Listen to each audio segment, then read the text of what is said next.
kasih yang menjadi dasar, menjadi motor penggerak seluruh hidup dan karya pelayanan kita. Jadilah duta-duta kasih dimanapun kita berada, karena itulah identitas kita sesungguhnya sebagai para pengikut Kristus.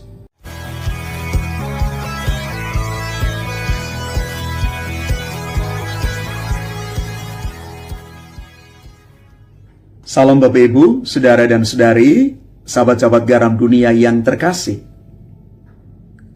Penginjil Yohanes hari ini melukiskan kepada kita satu gambaran yang luar biasa indah untuk kita refleksikan bersama.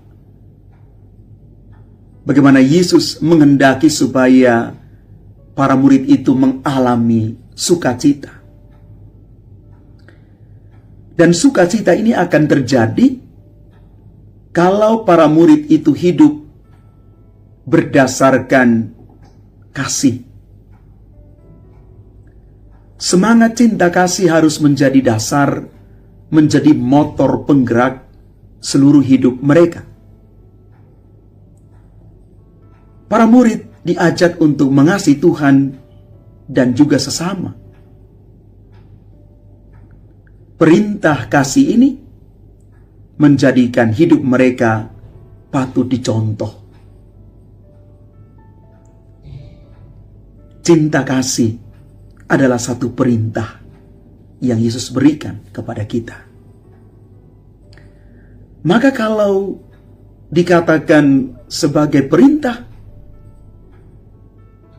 semangat spirit cinta kasih itu harus menjadi identitas kita.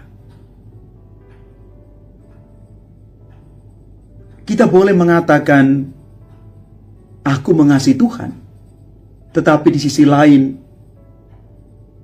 aku menjauhkan diri dari orang lain, dari sesamaku, bahkan kurang dan tidak mengasihi mereka.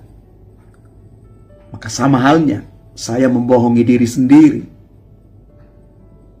Dan itu sejatinya kasih akan Allah dan kepada manusia harus seimbang. Allah hadir lewat sesama kita. Allah menunjukkan wajahnya lewat orang-orang yang ada di sekitar kita. Maka kita boleh mengatakan demikian. Mengasihi Allah dan manusia harus ditempatkan dalam porsi yang sama. Bapak Ibu saudara-saudari terkasih, kita membutuhkan hukum untuk menata hidup bersama. Hukum yang diciptakan, yang dibuat oleh manusia. Tetapi sebenarnya ada satu hukum yang paling utama yang menjadi mahkota dari semuanya, itu adalah hukum cinta kasih. Kalau orang hidup di dalam kasih, maka hidupnya dipimpin menuju kepada kebenaran dan kebaikan. Menghidupi kasih Yesus berarti kita menempatkan orang lain sebagai pribadi-pribadi yang memiliki martabat ilahi. Mereka yang sakit, yang miskin, menderita, bahkan mereka yang berkebutuhan khusus, yang seringkali terabaikan, kita beri perhatian khusus. Mereka ini bukan menjadi orang-orang yang terpinggirkan, tetapi mereka perlu juga dirangkul, karena mereka menjadi bagian dari kita.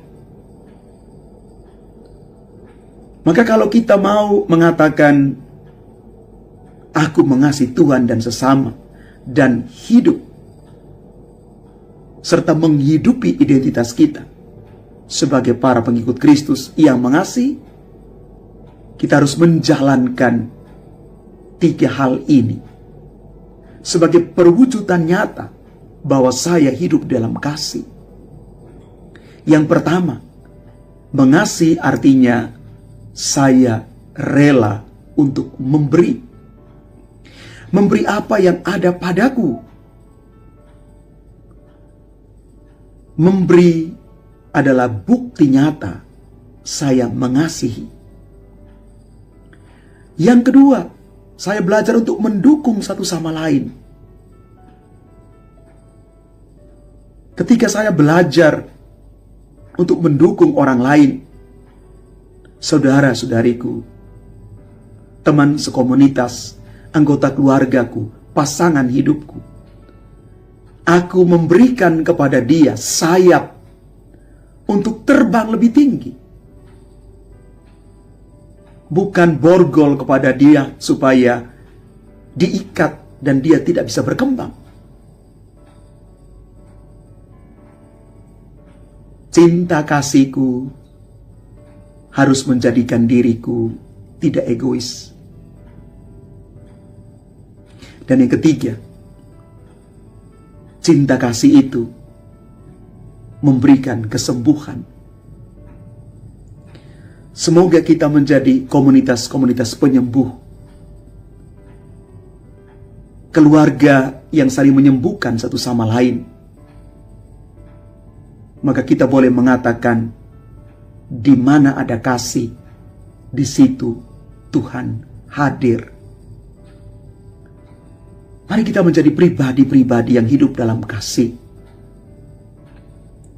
Kasih yang menjadi dasar, menjadi motor penggerak seluruh hidup dan karya pelayanan kita. Jadilah duta-duta kasih dimanapun kita berada, karena itulah identitas kita sesungguhnya sebagai para pengikut Kristus. Tuhan memberkati kita sekalian. Amin.